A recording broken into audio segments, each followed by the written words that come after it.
नमस्ते साथियों।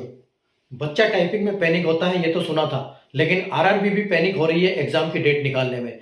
जैसे आपने देखा कि आज आरआरबी एनटीपीसी ने ग्रेजुएट लेवल का रीटाइपिंग का जो इशू था उसका टाइपिंग का शेड्यूल किया हुआ है। 11 फरवरी के दिन उसकी डेट का नोटिस मिला है हमको। ठीक है, तो अब देखो यहाँ पर क्लैश ये हो रहा है कि सेक्शन कंट्रोलर की ऑलरेडी यहाँ पर 11-12 फरवरी को डेट निकल चुकी है पहले ही। ठीक है, इसका नोटिस पहले ही आ चुका है कि 11 फरवरी 12 फरवरी को ये होगा। अब होगा क्या कि कुछ बच्चों ने इधर भी सेक्शन कंट्रोलर में फॉर्म भरा होगा कि पता नहीं एनटीपीसी में क्या होगा, टाइपिंग हमारी कैसी होगी, और कुछ बच्चे इसकी तैयारी कर रहे होंगे और इधर टाइपिंग की भी प्रैक्टिस कर रहे होंगे। तो कुछ बच्चे यहाँ पर क्लैश करेंगे, या तो वो उनके अब दिमाग में कंफ्यूजन आ जाएगा कि अब टाइपिंग करने जाए या सेक्शन कंट्रोलर की एग्जाम देने जाए, क्योंकि जिनकी 11 को एग्जाम होगी और उसका 11 को टाइपिंग भी होगा, जो कोई आरआरबी एनटीपीसी में जिसका टाइपिंग खराब होगा।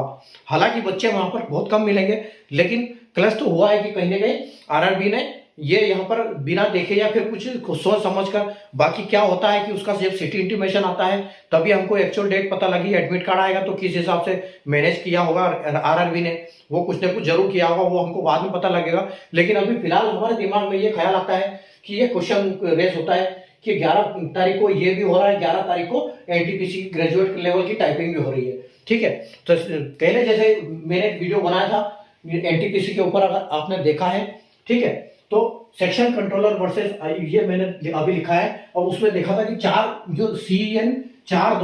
यानी सेक्शन कंट्रोलर की 11 तारीख की 11 फरवरी, 11 और 12 फरवरी को एग्जाम होनी है।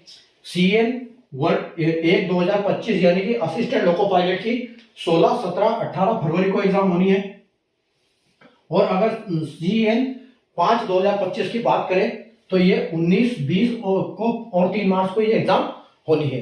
ठीक है, तो अगर हमारे पास रेलवे के पास थोड़ा सा अगर टाइम था तो रेलवे ये भी देख सकती थी कि या तो 10 फरवरी दे दे, ठीक है, 10 फरवरी दे दे, नहीं तो 11-12 छोड़ के फिर 13 फरवरी दे दे, ठीक है, नहीं तो फिर 13 के बाद 14 फरवरी दे दे, या फिर 15 फरवरी दे दे। ठीक है, तो रेलवे के पास ये ऑप्शन था कि 10 थी, 13 थी, 14 थी, 15 थी। ठीक है, 16, 17, 18 इंगेज है, 19, 20 यहाँ पर इंगेज है। ठीक है, तो इसमें से कोई भी डेट दे देनी थी, ताकि अगर कोई बच्चा इसमें सेक्शन कंट्रोलर में भी आ रहा है, आरआरबी की रीटाइपिंग में भी आ रहा है, तो कम से कम उसका जो एफर्ट वो लगा रहा है, तैयारी कर रहा है, वो कम से कम उसका क्लैश नहीं होता एक डेट में। ठीक है, अब यहाँ पर उसके पास एक चुनाव का ऑप्शन आ जाएगा कि वो या तो टाइपिंग कर ले या फिर वो सेक्शन कंट्रोलर का एग्जाम दे दे। अगर एनटीपीसी उसका बिगड़ रहा है तो वो सोचेगा मैं सेक्शन कंट्रोलर में अच्छा कर लूंगा, और सेक्शन कंट्रोलर की तैयारी नहीं होगी तो वो सोचेगा मैं इधर करूंगा, लेकिन उसके पास ऑप्शन तो एक ही बचेगा। तो ये थोड़ा सा रेलवे को कंसीडर करना चाहिए। ठीक है, बाकी हो सकता है रेलवे ने अच्छे से ध्यान से किया होगा ये सब कुछ। ठीक है, तो हो सकता है कि जब उसका नोटिस आता है या उसका एडमिट कार्ड आता है तो किस हिसाब से क्या मैनेज करती है रेलवे। हालांकि बच्चे टाइपिंग के लिए बहुत कम है, 7-8 हजार से ज्यादा बच्चे होंगे नहीं। ठीक है, तो वो रेलवे कैसे मैनेज करेगा वो रेलवे जानती है। लेकिन यहाँ पर एक ये इशू आया है दिमाग में कि 11 फरवरी को यहाँ पर भी ये डेट है, सेक्शन कंट्रोलर की भी है, और 11 को यहाँ पर ये भी डेट इसकी टाइपिंग की भी चल रही है। ठीक है, तो ये यहाँ पर एक क्लश जरूर आया है।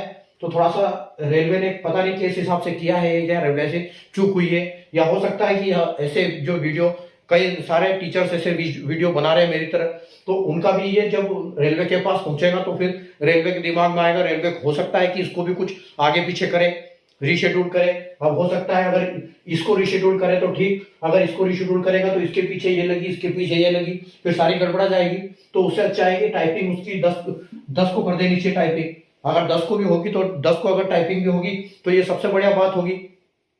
ये उन बच्चों के साथ भी फेयर होगा, क्योंकि 15 दिसंबर को रिजल्ट आया था और 28 तारीख को 13 दिन में टाइपिंग करवा ली थी, और जिन बच्चों की टाइपिंग बिगड़ी उनको पहले भी प्रैक्टिस मिली थी टाइपिंग की। इसके बाद अभी भी उन्होंने 15 तारीख मतलब जब से नोटिस निकला 30 दिसंबर से, तब से वो टाइपिंग की प्रैक्टिस कर रहे हैं। इसके बावजूद भी उनको काफी दिन अभी टाइपिंग के लिए मिल गए हैं, तो उनकी अच्छी।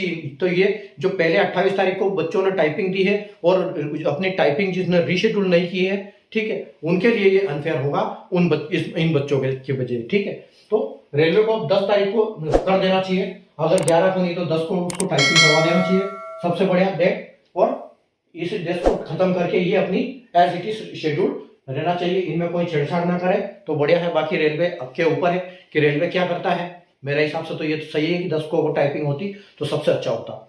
ठीक है, आपकी क्या ख्याल है, आपको क्या इसमें ओपिनियन है, आप कमेंट करके जरूर बताएं। और अगर वीडियो को ज़्यादा से ज़्यादा शेयर करें, लाइक करें और चैनल को सब्सक्राइब करें, क्योंकि ऐसे इंपॉर्टेंट वीडियो की नोटिफिकेशन आपके पास पहुंचती रहे, आपको मिलती रहे और ऐसे वीडियो आप सबसे पहले देखें।